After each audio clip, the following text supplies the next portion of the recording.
Okay, beach renourishment. That's you?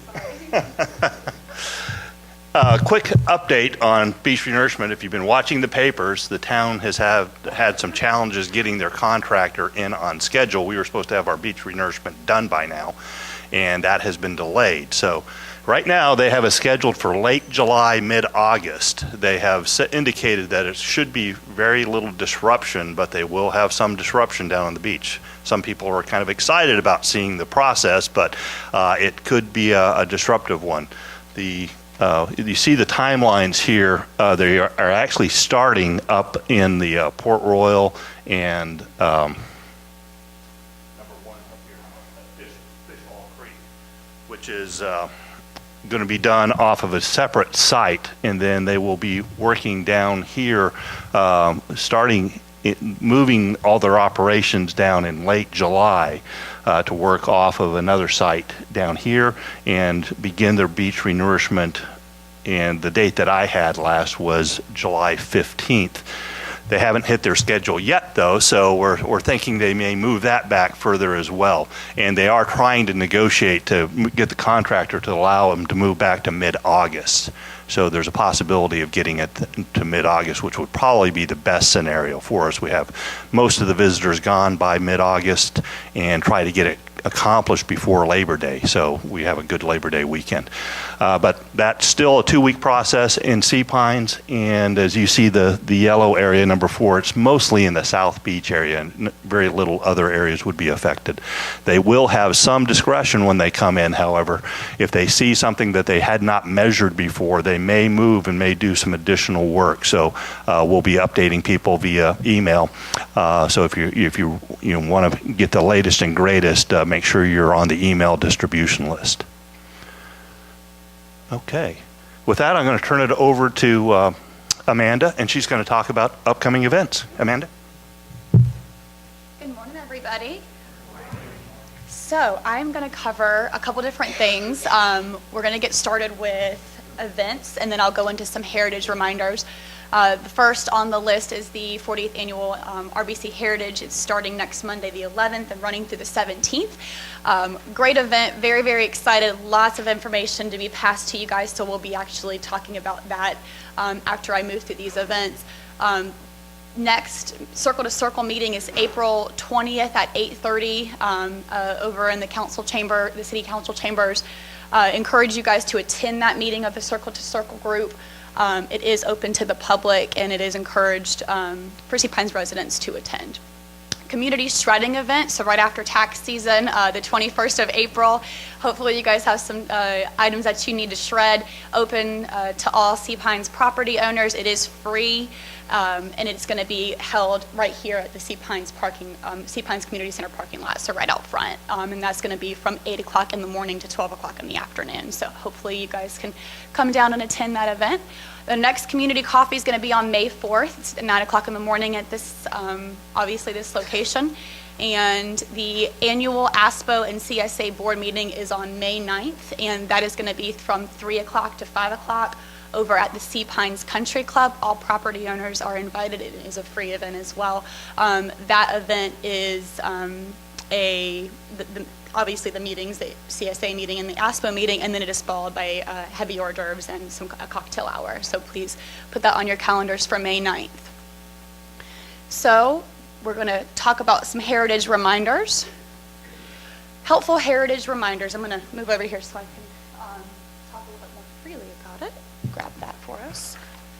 So calling in a gate pass. You may have some questions about how you can call a gate pass or how that process works. You're still able to unrestricted call gate passes in for your guests and visitors. These invitees are not, however, permitted to park in the trolley lot. The guests and visitors that you call in passes for will be required to park on your property and not roadside within the plantation. So please keep that in mind. We do ask that if you're calling visitors and that they are parking within your driveway area of your home. So that's an important thing to remember. But you're able to still call passes in like you normally do. Construction activity. All construction activity within the Harborton area is suspended during the week of Heritage. That's an important thing because we have a lot of traffic down there already. So that construction activity is suspended just for the week of the event. parking at trolley lots 1 and 2. So those are the first trolley lots when you come in off of Greenwood, they're on the left-hand side. Those trolley lots are, you can park those in those trolley lots for residents and resort guests. They must have a Sea Pines property owner decal, a long-term renter decal, a relative decal, or a resort guest pass. And those individuals are permitted to park in trolley lot 1 and 2. Complimentary bicycle parking down here at the tennis courts located next to the Harbortown Golf Links Clubhouse parking lot, and also near the 13th Green near 16 Banner Park Road. So those are some options for parking and calling passes and things like that within the plantation during the Heritage. So additional info on the trolleys. We do have a separate trolley schedule for the Heritage, so it is different than the normal trolley schedule. They do offer extended hours of operation. So for the tournament only, the 11th through the 17th of April, that trolley will be in session Monday through Wednesday from 10 a.m. to 10 p.m. and Thursday through Sunday 6:30 a.m. to 11 o'clock p.m. There are 14 additional temporary stops throughout Sea Pines that are added only during the week of the Heritage. Those are identified by rope, signage, and temporary photograph at each location. These are the locations that they are listed. I won't go through all of them, but you can read it. It is 14 additional ones. So to be cognizant that the trolley is running in some new areas, and be aware of that as well, and use the trolley. That's what it's here for, to kind of get you from one point to another during the busy times of the tournament. Some notes down here as well. There will not be any vehicle parking at these temporary stops. There is only bicycle parking. So keep in mind that there won't be any vehicles in that area. Due to the stops, it will just be bicycle parking. And to track the trolley down here at the bottom, you can track the trolley in real time by visiting seapinestrolley.com. Currently, we are running our normal schedule. So this schedule that you're seeing here will become effective on Monday, April 11th. So if you were to go to the site today, you would see our normal route. So don't be discouraged by that. We can't make the switch to the tournament schedule until the tournament is actually in play. So these additional stops here will all be listed, and you'll be able to track the trolley in real time to see how long it will take you to get from point A to your destination. So another interesting tidbit, there is a parade on Monday, which is very, very exciting. Opening Ceremonies parade is on Monday, April 11th. It starts at 11 o'clock in the morning. And this map is up here just to make sure everybody's aware, and specifically residents in this area. The parade is expected to hold up traffic for about 30 minutes. So it starts over here, Liberty Oak, goes down, cuts down the street, and then eventually we'll end up over here on the 18th Green. So please be aware that if you live in this area, you would expect some additional delays. So we're expecting that to be between 11 and 11:30 in the morning, and then that parade route should be cleared for normal through traffic. Keep in mind that the hang tags, which I will talk about in the next slide, are enforced. So if you live in the Harbortown area, you do need to get a hang tag. Any of these locations here are what we call restricted areas, so you must have a hang tag pass to be able to get to your house if you live in this area. So if you were to go down to Harbortown, there would be essentially a roadblock, and that roadblock has to have a hang tag for you to be able to move through that roadblock.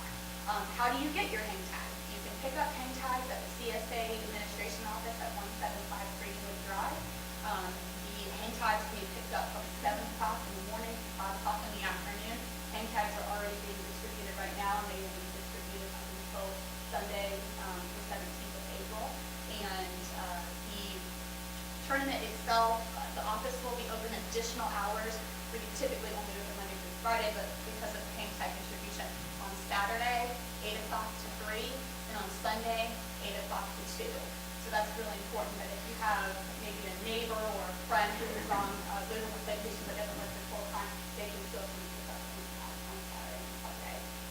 Alternatively, if you have a friend that needs to put your hang tags on your behalf, they can do so, but you have to give a CSA authorization for them to pick them up on your behalf. So you would just contact the office at 671-1443, and they can facilitate that process for you.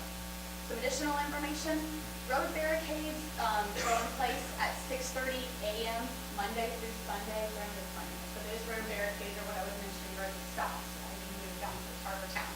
They will be removed daily at the end of tournament play. So the last ball that drops is when we have to make sure that everybody's cleared out safely to be able to remove those barricades. So our security staff will be working diligently to get them out of the way as quickly as possible, but they are deterring them from a safety perspective. But note that they do go up starting at 6:30 every day for the tournament, and they will be removed once tournament play has ended for that day. If you have any questions on hang tags, like I mentioned, here are the two numbers to call. That's the CSA Administration Office and the 671-7170 Time Security Office. This was briefed last month at the community coffee. Toby Mixman, our Director of Safety and Security, touched on it, but I think it's really important to show again as well. If you have access to apps on your phone, which all of us do, this is a free app through the RBC Heritage. It is a great resource, even for us property owners, to be able to know what's going on.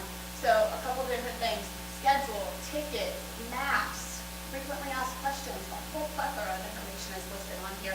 It's real time. It's updated by the RBC Heritage, so you know it's factual and updated. Another really great thing that it does is that it will, list sort of the do's and don'ts. So things that you can bring, things that you cannot bring to the tournament, which are really important. Very easy to download. You would just go to your the app store in your phone and download it for free. It literally took me probably for a second to download it when I put it on my phone. So lots of helpful information there. Okay, so we are back to the agenda, and before I move on, I just wanted to take a moment to thank everybody who came to the Party in the Pines event. Last Saturday, the Pines Forest Preserve hosted the second annual Party in the Pines event. We had a great turnout. The weather was a little iffy in the morning, but it did clear up for us, which is fabulous, and wanted to take a moment to thank not only the volunteers that helped with the function, but the staff as well. There's a lot of staff that really makes that event happen. The Sea Pines Forest Preserve Foundation and their committee and their board, it's a fabulous event, and it was very well done.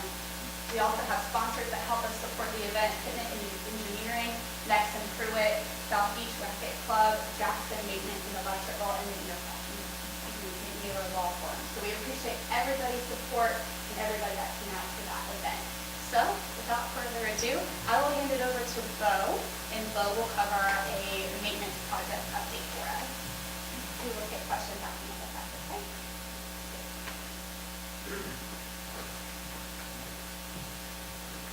Thanks, Amanda. Good morning, everybody. Beautiful day outside. Wow, great weather we're having. Hopefully it stays that way for the tournament. I wanted to thank everybody again for their patience during the Fraser Circle project. We are, for all intents and purposes, complete. We have a couple minor things that we need to do. We're back ordered on the chain for the post and chain on the lighthouse towards Plantation Club portion. That's supposed to be in on Friday, and that will be wrapped up. We have some signage that David Henderson is working on that will be new and updated. He talked about that the last community coffee, and that will be going in here shortly as well. So thank you for everybody's patience while we made that much needed improvement. I think it was well received. The communication process from our perspective really, I think, helped move that along, and educating the property owners in the community on what it was, from an initiative standpoint, safety standpoint, and then really an aesthetical standpoint. And I think that really made it successful, and we tried to mitigate as much questions, and we got a lot of good feedback from property owners, and I just wanted to thank everybody for that. The other thing I have is the Green Star Award program. So PGMS it's a professional grounds management society. It's been around since 1916. Really old program. They tout some of the best grounds programs throughout the country, and I'm going to name just a few here. Miami-Dade Park District. If you've ever been to Miami and looked at their parks, they're absolutely phenomenal. Disney, the Biltmore in Asheville. Numerous colleges. I mean, you can go on their website and look. Colleges from all across the United States, from Michigan State, Texas Tech, SEC schools, Florida, Georgia, you name it, they're on the list. But the reason I bring this up, they have a Green Star Award program every year, and they take submissions before July 16th. You have to do a lot of legwork on the front end to compile the packet and entry data. Budgetary, financial data for projects, departmental financial tracking for my maintenance department, as well as photos, PowerPoint. It's a pretty vigorous process to send in an application, and it's something that I wanted to do for the community. I think that we need to do more to pat ourselves on the back, being Sea Pines and having so many historic, landmarks here on the island, that we should tout that. And if there's any way for us as a department to get an award for Sea Pines and all the property owners and residents, I think that we need to at least try. So I'm going to compile all that data with my staff and help of Amanda as well.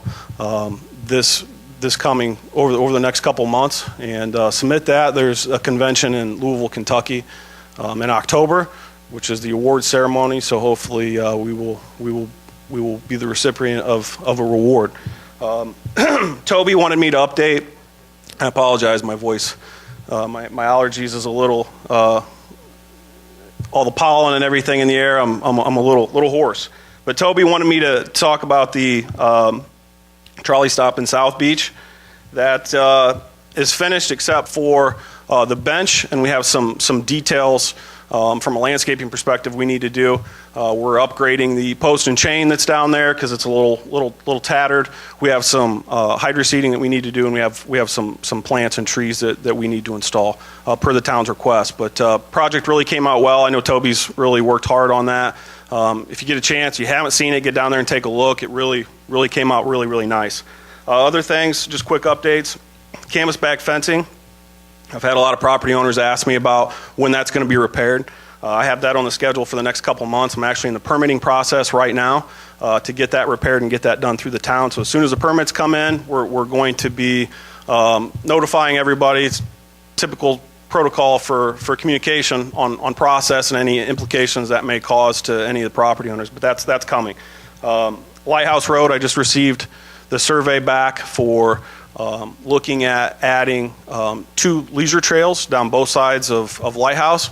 Don't know if we can conceivably do that, but we've got the survey done, and we're going to start working with an engineering firm to get some conceptuals done for that. A lot more to come. This is just preliminary, but I wanted to let everybody know that.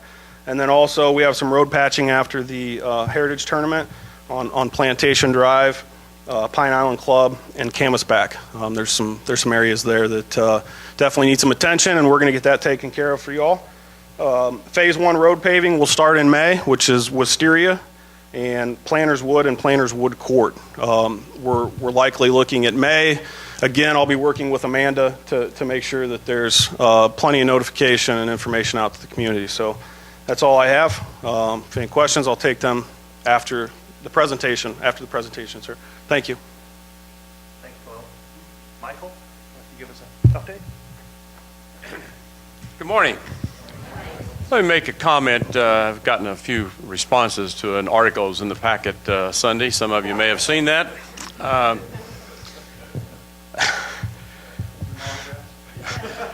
Autograph signing will be later this morning if you're interested in case. The way that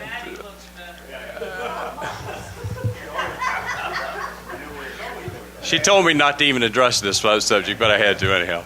The way this thing started out was we got a phone call from the Island Packet asking me about my involvement as a retiree moving to Hilton Head, and the fact that in a short period of time, within the first year, I got actively involved with the community and have been active for the last 3.5 years. So I interviewed with them over the telephone and said, sure, you're welcome to come out and visit with my wife and talk to us. And we were told the story was going to be, as those of you who are fond of the Island Packet know how the story originates and how it ends up.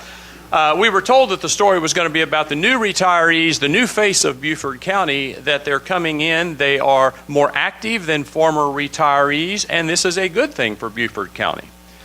So they asked me about my involvement with CSA and ASPO and the church and all the things that were in there. And they came out to the house, took pictures, and interviewed Maddie and I for about 45 minutes. Told us it would be in the paper the following Sunday. It was not. It was then told it would be in the following Sunday, which was last Sunday. Due to the editing problem that they seem to have over there, there is nothing in there about being involved with the community. There's some nice comments about sea pines. So we just wanted to let you know that we are very proud to represent the old farts of sea pines as your poster child.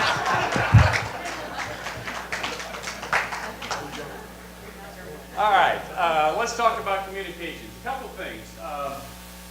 As you know, this is a high priority for CSA in 2016 so that it will be established as part of a cultural issue in 2017. I've just been told to get back here. Subtly. And if you're married, you know what subtle hints look like. Couple of things. I have to say this, that the Communications Committee meeting is April the 20th. What takes place at that meeting is the Brett's direct staff, Toby and Amanda and Bo, along with the CSA board members who chair committees within the CSA standing organization. We gather and we discuss what's going on in the community so that we are trying to internally make sure that each chairman of the committee and each staff member knows what's left hand knows what the right hand is doing. That is what the Communications Committee primarily does, because anything that comes out of any committee has to be approved by the board if it's going to go on the website. So what we're talking about here is that we meet and each of those individuals that I identified come to that committee meeting with 3 issues on their platter. These are the 3 things that the Safety and Security Committee are working on this month. These are the 3 things that Amanda is working on this month. That works well internally for us, but as you know, we've been asked to start posting the minutes of each of these committee meetings on the website. That has to be approved by the board because they control what goes on to the website. The problem with that process is that it's sometimes 2 weeks and 3 weeks and sometimes even longer before we can really post them, simply because they have yet to be approved. It takes that long with our travel schedules to be able to approve the minutes going forward. So one of the items that is going to be on the agenda for the Communications Committee is that each chairman and each staff member will present a very short summary of their activities. Those activities would be, what are we looking at possibly doing, a la exploring? What are we actually planning and evaluating as far as possible implementation? And thirdly, what is this committee actually doing this month to enhance the projects that they're involved with? What are we thinking about? What are we evaluating? And what are we actually doing? That is going to be a conversation piece at the Communications Committee. Amanda is going to be working with me on the communications summary. It's going to go out to all the chairmen. It's going to go out to all the staff members so they have an example of what it is we're looking for. The first question I want to ask you today is, if we are able to put those summaries together and within a day or 2 days after that meeting, we can get the board to approve, we can post summaries very easily. It shortens the time that you get involved with what we're actually involved with. If we have to wait for the minutes, it's 3 weeks before the committee meeting actually minutes go online. If we get board permission and we can actually post the summaries, you'll know within a day to 2 days what each committee is exploring, what each committee is evaluating, and what each committee is actually involved with working.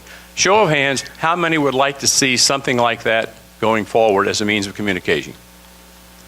Perfect. Somehow I thought that was going to be the vote.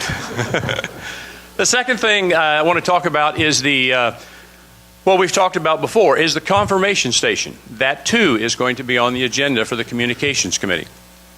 Confirmation station is, and I made reference to this on several occasions in the past, those of us on the board answer an awful lot of emails. And a lot of those are addressing, quote, I'll say rumors that get spread within the community. My neighbor told me this, therefore it is true. And because it's true, because my neighbor told me, I'm going to tell my other neighbors that this is true. The confirmation station, what we want to try to establish, is for every property owner to be able to go to seapinesliving.com, and we will have a link on that whatever your neighbor has told you, it may be true, but why don't you send an email to the confirmation station before you send it out to 25 other people? Why don't you verify what is actually happening versus what my neighbor is telling me is happening? We believe truly and very strongly that that process, allowing everyone to confirm what they are hearing in the community, will allow us to minimize the number of false impressions that are going around the community, and we can stay focused on what is real and not spend as much time on what people want to be real going forward. Show of hands, how many would support that and would be willing to use that going forward? 2 for 2. You got 2 hands up for Amanda over there. All right. And the third question I have is a very simple one. What happens at the committee level is that when we get recommendations from, or ideas or proposals from the community, those are kicked over to one of the standing committees. It goes to Toby, it goes to Bo, it goes to Rich Spear for governance. At those committee meetings, we talk about the proposal that has been before us. We look at the pros, we look at the cons, we look at the cost, we look at the long-term impact of that. And then those committees made up, I will have to tell you, this year we have more non-board member residents on committees this year than in the last 10 years. We are now at 55 residents who have no affiliation with ASPO, no affiliation with CSA, but now serve on committees, which is a very good number. We'd like to have more.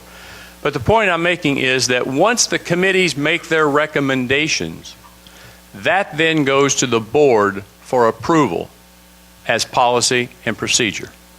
My third question is, at some point in time, would it be valuable for you all to get a full or a more in-depth understanding of how the CSA organization actually works?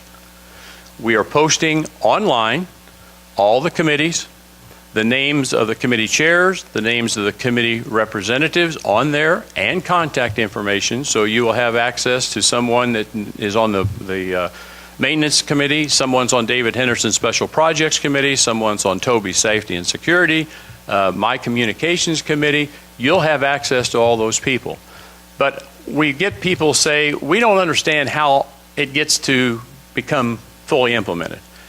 How many would like to see at some point in time down the road a community coffee that focuses on the internal workings of CSA so everybody has a better understanding of what we understand on the inside?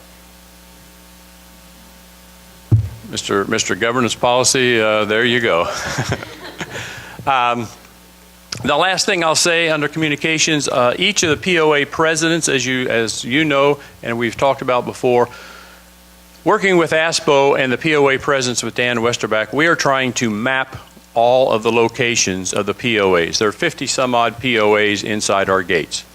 We are in the process of mapping those out so we can identify what neighborhoods do not have a POA to represent them going forward.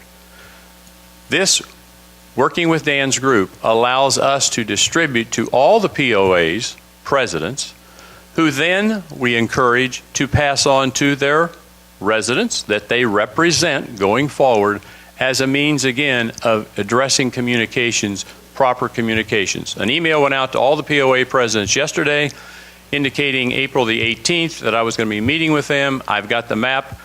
We're drawing them in. I've heard from 11 of them yesterday. If there are any POA presidents, and I see several of them here today, if you would like to address that issue today, I have the map with me. I'll be glad to sit down with you today instead of the 18th, and we'll get those mapped out going forward. Okay? Thank you very much.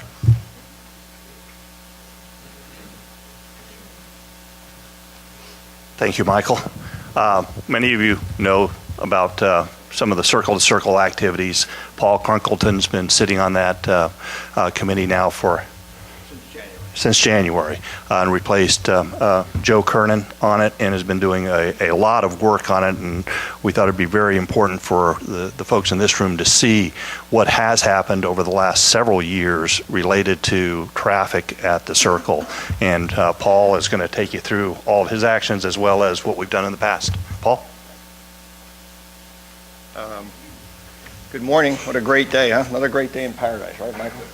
By the way, the only reason your face was on the front page of the thing was because Maddie was beside you. Other than that, you would have been on the back page. There's no question about that. But we're not going to go through everything here. Some of the highlight is what we're going to stress. I also want to check with Amanda. Amanda, if someone wants to look at all of this, it is on the website? It will be posted on the website after this meeting. Okay, all right. And also, this is a continuation of Michael's efforts in terms of making sure we're communicating to everybody in Sea Pines Plantation. And one thing, you did see that the Circle Committee meeting was April 20th. If you do look on the town's website, hopefully they've changed it. It shows April 13th. That's not correct. It was moved because it was in conflict with Heritage Week. So April 20th, for those that do like to attend those meetings, is April 20th, 8:30. The Circle Committee meeting. So I'm just going to highlight or look at a few of these, and we can take questions later, of course, when everybody else gets questions. But just to indicate, we started the joint CSA ASPO task force in June of 2014, and that group, along with the staff, met with the town of Hilton Head, its consultants, to discuss at that point the USCB and the traffic impact it would have on Greenwood Gate and the Sea Pine Circle. But I shouldn't say important, the next thing we highlighted that is, you'll notice on July of that year, George William, who was the current councilman for our ward, met with the task force to describe the proposed LMO and the Sea Pine Circle district. And it's important, the reason we highlighted that is, for most of us, we didn't realize that the LMO changes or recommendations for it was actually going through this process until George actually told us and kind of pointed out a number of things. And because of that, you'll notice that Charlie, who was the president of the CSA at the time, spoke at the town council workshop on LMO, again, about the concern on density in the Sea Pine Circle district. And I'm going to go on to the to me, it doesn't highlight it, but you'll notice the one that's July 15th. That's at a regular town council meeting, and George Williams, along with Steve Birdwell and the CSA staff, was able to change a part of the LMO that infected the Sea Pine Circle district and eliminated what could have been hotels and motels in that Sea Pine Circle district. What we were not able to do, or what they were not able to do at the time, was also change the density for multi-unit family from 12 acres, which is what was proposed on the new LMO, back to 4, which is what was currently. And that was defeated 4-3. And just to let you know, George, John McCann, and Bill Harkins voted to keep it at 4, and the other 4 voted to move it to 12. The next page here. Yeah. The other thing I think we didn't highlight it, but you'll notice that the CSA in September met with the town council, the town staff and consultants to make sure that we were in part of what we call a wide area traffic study to include Greenwood Drive from the circle to the to the Greenwood Drive gate. And also, you'll notice in October, the proposed LMO was adopted by the town 5-2. Again, George Williams and John McCann voted against it, mainly because of the concern of density. Then we have the election in November, where we had a new mayor and a new councilman for our ward, Tom Lennox. And in February of 2015, it was formed the Circle to Circle Committee. And on that, at our request, Joe Kernan, who was a current member of the CSA board at the time, was part of it, and also Tom Sharp, who has traffic expertise from his previous life, were made members of that staff, of that committee. And that committee, by the way, has been meeting bi-weekly for almost that period of time. And go to the next one, Amanda, please. Yeah. What I wanted to say here in the June 15th, that's when the town conducted a wide area traffic study, including all curb cuts from Sea Pine Circle to Greenwood Drive Gate, and also the intersection of Greenwood Drive and Office Park Road. And as again, I'm going to mention these areas were included at the insistence of CSA. And you look at the next one. The next one is what the results were, and they were brought to the Circle to Circle Committee in September. And we're just showing those that are the Greenwood Drive area. The similar problems were on the William Hilton side and the Palmetto Bay side in terms of not meeting the town's LMO, which was a 150-second delay. And you can see in all three peak times, it did not meet it. And then what the consultant went on and said, well, what will happen in 2020 and 2030? And we did put in some conservative projections on what growth would be in this whole area. And as you'll see, it's a train wreck in terms of delays. See, go to the next page there. Yeah. So I just wanted to mention at the very top there, I think this is it. Is this it? Circle to Circle? Yeah. The March 23rd, March 23rd, meaning the traffic options, which were developed by a consultant called DesignWorks, and based on community input. So this is nothing they just thought about by themselves. This is something that was the result of community input. The Circle to Circle Committee looked at all potential options, and I think you've heard most of them before. It was a flyover, a fly under, signalize the entire, eliminate the circle and signalize it at all. And even though they were what my granddaughter was called silly rather than dumb and stupid, silly, we put them in there because these were some of the suggestions that came out of the community forums. And I guess it's the idea, no idea is a bad idea. But they were eliminated for a variety of reasons, aesthetic purposes. What you have now is a sense of arrival with the Sea Pine Circle, cost. And of the options, that was the best one was going back to a two-lane circle with free right turns.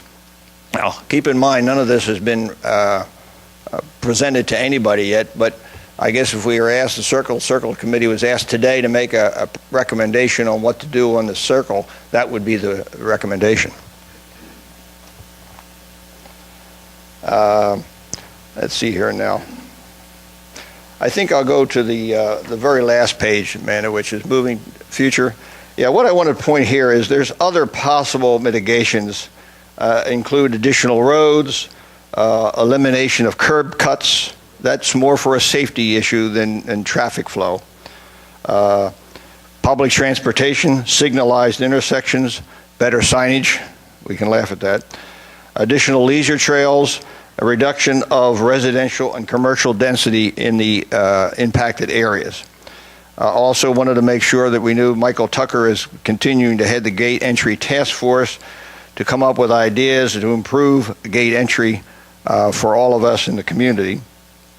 CSA continues to pursue remedies through local and state government bodies. And finally, CSA is continually concerned on the current and future need for traffic and really the deterioration of the overall traffic experience. However, we still strongly suggest that the best solution is to work with the town in developing a comprehensive traffic mitigation plan. And that's it. I don't want to cover all of them because we need to allow enough time for everybody to ask questions and have them answered by whomever they want to ask it. But just to let you know that a lot of work is continuing to be done. And the thing I found, and Michael has found because he's been involved in a lot of things over the last couple of years, is whatever happens outside our gate is going to happen. You know, it's either going to happen with us giving input or it's going to happen without, but it's going to happen. And I think this is a great example.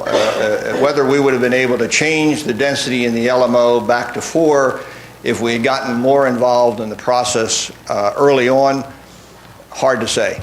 But I think we need to be involved now because traffic mitigation is not just simply making the circle, 2 lanes. It's a whole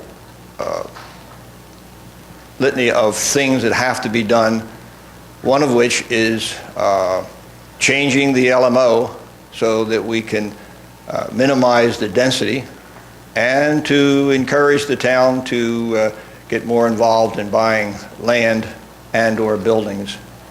And that's going to take a lot of subtle and not so subtle pressure from residents who are also taxpayers and voters. Thank you.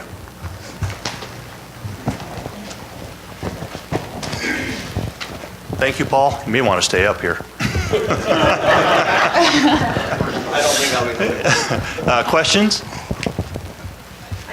comments. You would wait for the mic so we can get it recorded. Yesterday we left Sea Pines around 12:30, and we were sitting in traffic past the gate.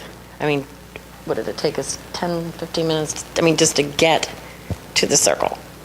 And my other comment is we've been here over 6 years now, and it seems like every meeting we ask about the signage getting inside Sea Pines, where, everybody just uses the residential gate instead of the guest gate. I mean, I can't understand why it's taking so long to change the signage, to make it bigger or to put it on the road or... Michael, you want to do that one, or you want me to? Go ahead. We are working on a sign program. We did change the signs, by the way. We changed them and we put signs up, and we took them back down because we made the problem worse. Actually, more people got in the left lane. So we're looking at how we can, one, improve operations up there. ASPO also made a recommendation to the CSA board and to the gate entry committee to change policy to eliminate day passes being sold. That actually delays things because you have to turn around and send them back out, and then they have to get back in line and come back in. So we're working on a comprehensive solution, but it's going to be an involved process. New signs are part of that, and as I said, we did make one attempt at the signs. It didn't work. We're working through another attempt at the signs, and hopefully we'll have something to put up there into the spring, early summer. So that's the thought process that we have on it. Amanda? Question on this peak survey. How many residents, did you keep track of how many residents were in those lines during that peak? And if you had a separate residence gate, what would that do to your peak number? The number You showed us that peak number. Well, I think it was one for seconds. It was 180 something. Right, that was a number that goes to the circle. Okay, we have additional measurements. The numbers you saw up here were just one component of several. Okay, well, my question is, if you knew how many residents were coming into that delay, if you had a separate gate that they weren't in there, how would that impact your delay? Nobody seems to want to talk about that. And secondly, people seem to think that there is a residence gate. We've been told here at the meeting, there is not. It's just a sign that they have to. That's correct. So, I mean, the residence gate doesn't exist. First of all, we did not measure the number of residents specifically during the time. We are going to measure the commercial impact at the next, when the town does their next traffic study.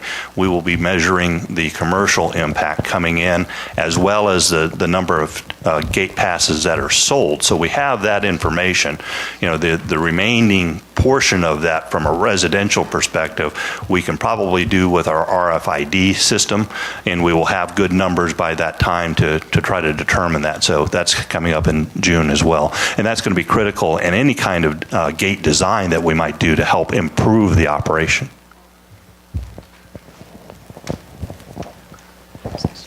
I think it's important to understand the consequences of what is happening here and what exists and the effect it's going to have on your lives. The town is obsessed and compulsively adherent to this 150-second time delay. But nowhere do they seem to think of or understand the consequences of that. And the consequences are not that you are in a line of 5 or 6 cars and it takes you 150 seconds to get through the circle, but you're in a line of cars which backs up through the gate as this person said, and as I observed several times this past week. And in the course of that, it blocks other cross streets, namely Island Park, the Office Park Road and New Orleans Road with Office Park Road, whatever, creating essentially a logjam. Now, everybody here understands how difficult and dangerous it is at times to get into and out of Park Plaza. It's only going to get worse. And Paul, I'm sure you realize that this so-called traffic engineer issued a report about a year ago saying that not only was there no problem at the Sea Pines Circle, but there would not be for the foreseeable future. First of all, he's not an engineer. He didn't pass the licensing exam in the state of South Carolina, and he's not entitled to be called an engineer. But beyond that, what was obvious to everybody seemed to be not obvious to him. And the town planning staff was quite willing to accept that conclusion until it was brought to their attention, sometimes forcefully, that this was not a tenable decision. So I think that Sea Pines better get its act together. Otherwise, you're going to find that you're going to become landlocked, whether it's the Ocean Gate or the main gate, and where this gentleman said, I don't know where you'd put a third gate, it won't make any difference because the Sea Pines Circle is the bottleneck to the cul-de-sac, which consists of about the bottom 20% or so of the island. And I think that CSA and ASPO and the residents here better understand this, because things are going to happen that they're not going to like and are going to be irreversible. Let me just address Carl's comments. I think he's absolutely on target. The reality is that CSA has been involved with this from the very beginning, to the best of my knowledge, certainly since I've been on the board, working with the town issues. It's the backlog at the circle, which is a town issue, not a CSA issue. We feel the impact of what the town has not been able to successfully accomplish. Over the course of at least the last 6 to 9 months, I know many pleas have been made to the residents of Sea Pines to attend circle-to-circle meetings and to voice their opinion, to attend town council meetings and voice their opinion. Most of the time, it's the same hardcore people being there. A meeting of circle-to-circle with 200 to 300 Sea Pines residents will say by far more to the town than what we do in our meetings that we have with town engineers, town staff, et cetera, et cetera. This is a problem that the town has created over years. This is a problem that impacts all of us living here, whether it's signage, whether it's a third gate. We really can't take any action within CSA's responsibilities until the town fixes that circle one way or the other. We have looked at, as Carl again said, we have looked at third entrances coming into this plantation, but we are already landlocked relative to home sites around us. I think I even made reference to this at one of the former meetings. We've looked at coming through Cordillo Parkway. Guess what? That's a beautiful place. It doesn't change the traffic on the circle, but it moves all the commercial traffic off of the Greenwood Gate. The problem is, to come in, we come through the wetlands of the forest preserve. And that is an issue. That is an environmental issue. That is a covenant issue. We are still exploring what would have to happen if that were one of the answers coming forward. I think we put to bed, and I think the town has put to bed, the idea of coming through Point Comfort Road. That is an eminent domain issue that the town has control over, not CSA. We cannot force two homes owners to sell their property. We cannot force Sea Pines Country Club to change their golf course. We do not have that power. This issue of signage, this issue of traffic is a town issue more than it is a CSA issue. We've got several options we've looked at. If they choose A, we can look at what our options are for A. If they choose B, we can look at what our options are for B. Keep in mind, and you said 6 years, and I've been here 3.5. If this were a simple problem, how long ago would we have solved it? It is a very complex problem involving plantation of of Sea Pines and the town of Hilton Head. I encourage you, April the 20th, to attend the circle-to-circle meeting in force. If you want to spread things via the emails, this is not a rumor. This is a truth. This one, you have full permission to spread this one as much as you want. Send me your email list and I'll send it out. We need people at that circle-to-circle meeting to let them know that what impact this has on us going forward. Michael, What time is the meeting? It's at 8:30. 8:30. Michael, I think more important actually is to go to the town council meetings because they're the ones who make the determinations. And unless the community really expresses itself in force, it's not going to have an effect. Yep, I agree with you, Carl. I agree.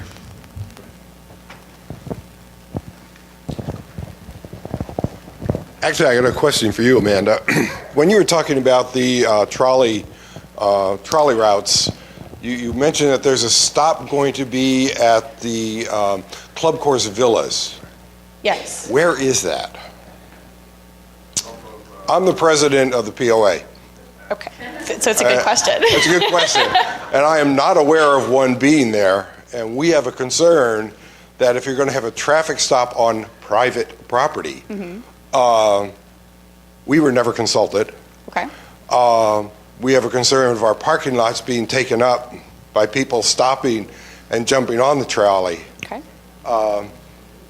Can I have trolley maps, so we can actually. But go grab them. I called into the CSA office and I talked to whoever the guru is of the trolley system. Right. And they said, "Oh no, there's not one going to be there." Okay. And now to see it on this, I'm a little bit concerned.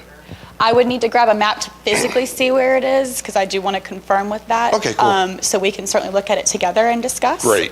So we could do that afterwards, if that Okay, would be okay. super. Certainly. Thank you. And we do have trolley maps available as you leave the meeting this morning. But to address any additional concerns, Brett, do we have, from a traffic perspective, there's no parking at that temporary stop. So that does make sense. That is a concern that somebody may stop to drop people off. As I understand where the stop is, there is parking there, but those are our lots. Correct. They are not to park in your lots. But you are right. You have two flowers, and a bee's supposed to go to this Right, one, but right. stay away from that one. Understood. Yeah. We can look at the map together afterwards and just confirm that pinpoint Okay. location for you. So Yeah, and Thank you very if much. there are any issues on any of these trolley stops, Correct. we will certainly send our folks out to make sure that that is done properly, Absolutely. wherever that is. Thank you, Brett. Thank you for that question. Hi, I'm Dan Westerbeck. I want to commend Michael for the communications process that you're implementing. I have one suggestion to the process you've outlined. I think the summaries are an excellent idea to get the word out sooner so that people can see what the committees are thinking about, planning, acting on. That's a terrific idea. I would suggest for controversial issues or high-profile issues that perhaps those committees consider appearing at a community coffee to discuss the options they're considering before they make a decision, especially in the Finance Committee, maybe some of the others relative to the gate, so that you get some community input before the committee takes a position, which goes to the board, and then you wind up with big pushback at a forum like this or at a board meeting. So one more sort of vetting kind of meeting before the committee on controversial issues, before the committee makes a decision and a recommendation of the board. Back to George.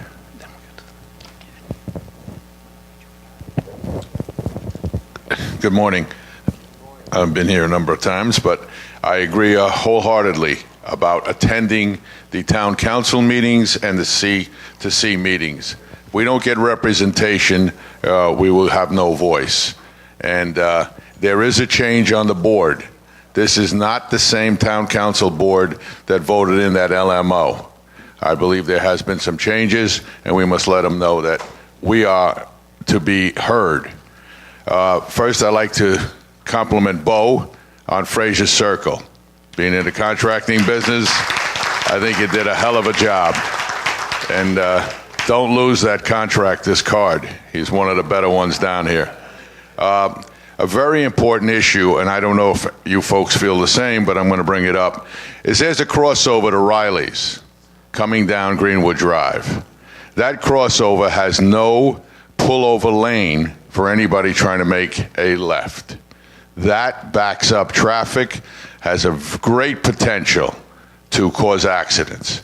That must be closed off. That is not a safe entry into the triangle. The situation there is getting worse, and it will be a disaster during this tournament. So I think that that's a very important aspect that we have to look at, and it has to be done. You take a look at that, and you can go further down and make the U-turn and then go into Riley's. The other thing is there's growth going on in Office Park Road. I don't know if you folks are aware, but that building has been sold, and there is the potential for condominiums to be built on the top 2 floors. That will add nothing more but people, traffic, etc. So that's a problem that we have. And I think that this is also part of that LMO that needs to be changed.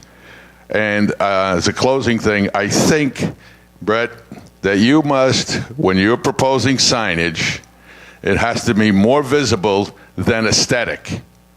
You got to get it out there so people can see it. It's not hidden in such a dark background with such a bland lettering. You need something there. I proposed last year that I would pay for that electronic sign to have all visitors stay in the right lane. And I think that this is something that we need to do. It's very important. Signage on Greenwood Drive to the gate must be highly visible. Thank you. George, I want to comment, if you don't mind. A previous Circle to Circle committee meeting discussed curb cuts, and the recommendation, this will go as a whole plan, will be to close all of those closed cuts for left turns. That's not just on Greenwood Drive. If you look up 278 towards Arrow Road, you go down Palmetto Bay to Target Road, and actually if you go down Pope Avenue to Executive Drive, there's a lot of dangerous safety as well as traffic, left turn or left cuts, I think they call them. And those are all recommended to be eliminated. Whether that happens is another story, but that was already recommended as one of the things from the Circle to Circle committee, just to reinforce what you've said, George.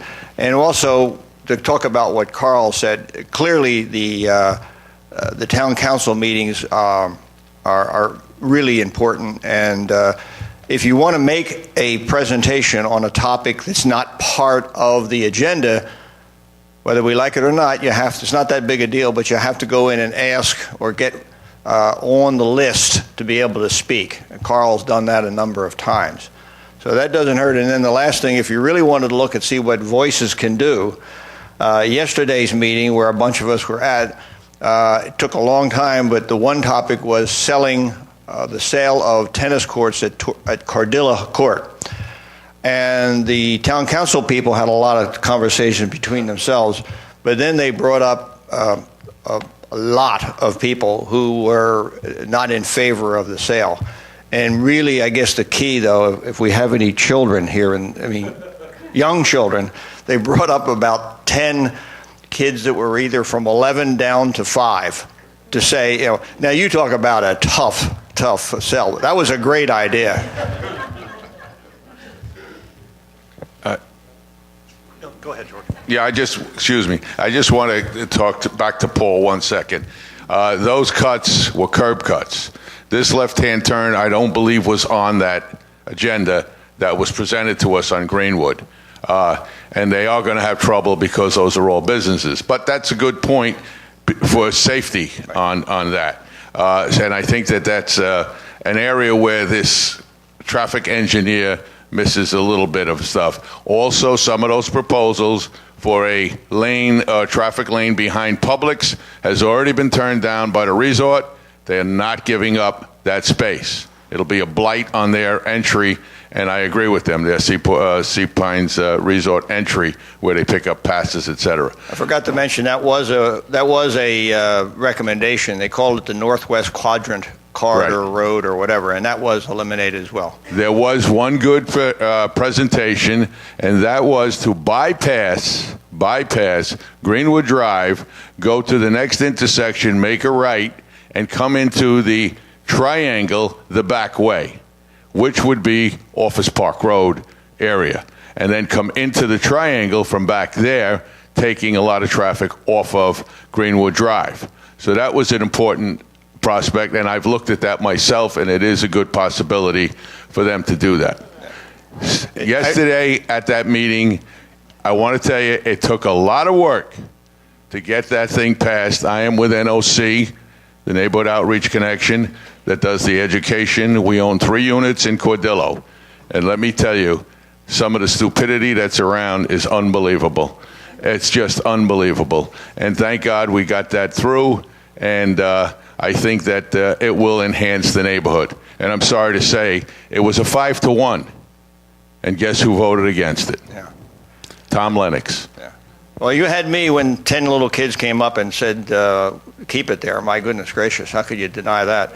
By the way, one last thing on the LMOs, and this is an important thing that we got to remember that was changed. The building that George is talking about is the Courtyard building, which is right on the corner of Office Park Road and Greenwood Drive, opposite Marley's and Harris Teeter. The top 2 buildings, the top 2 floors, a 3-story, that's the first floor are condos. They're individually owned, and unless everybody wants to sell them, they can't do anything with it. So probably stay commercial. The top 2 floors are office, and they're going to convert those into apartments. So if you look at, and that's part of the Sea Pines Circle district. So if you look down that Office Park Road, if you go down there, continue down over to Pope Avenue, the left-hand side is all made up of office buildings. And the concept is allow those to be redeveloped into something other than office buildings. And it could have been hotels, motels, but it isn't. It most likely would be multifamily units. So that's going to just put a further demand on traffic in and around where we live. Questions back here as well. Let's go there, then we'll get back over here. Thank you. Early on in the meeting, it was mentioned that you all, the Leisure Trail Committee, was looking at a second line on Lighthouse Road. I would ask that you put into the mix considering a trail along South Sea Pines Drive between Greenwood and South Beach Lane. It's dangerous.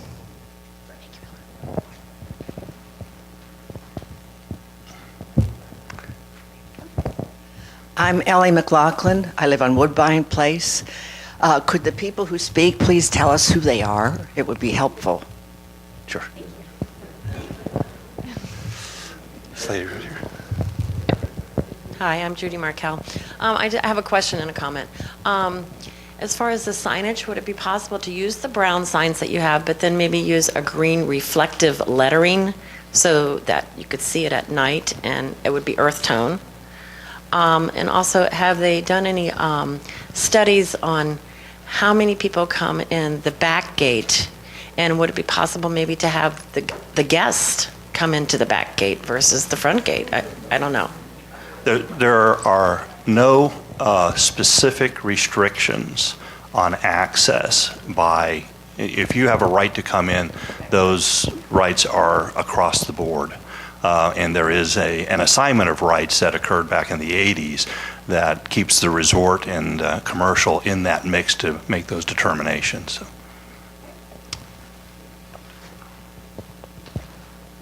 Carl first. I had originally expected to make only one simple request. With respect to the heritage, would it be possible to publish the pairing sheets on your website so that residents can print them off and then have access to them without having to hunt up some place where they're stored in some stands? Now, I know that the paper does have the pairing sheets, but they do not have the colors of the caddies. And it's impossible frequently to know who, whether it's yellow, blue, or white or whatever, who is actually playing. So if you could just reproduce what is published and distributed, that would be very helpful to the residents, I think. Amanda? I will contact the Heritage Foundation and do my best job to, Carl, if you download the app that Amanda talked about, those pairing sheets are on there. If you download that app, you can go to it, and the pairing sheets will be there for the Thursday, Friday, Saturday, Sunday.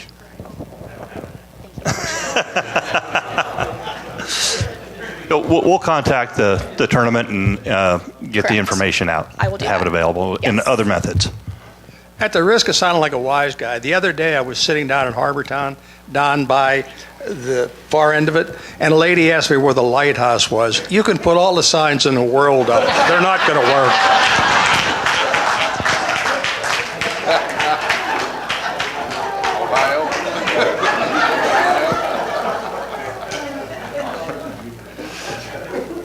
Other comments, questions? Okay, that's it. Thank you very much. Have a great Heritage. if you'd like a Heritage map, they'll be available right outside the door to the left for the trolley.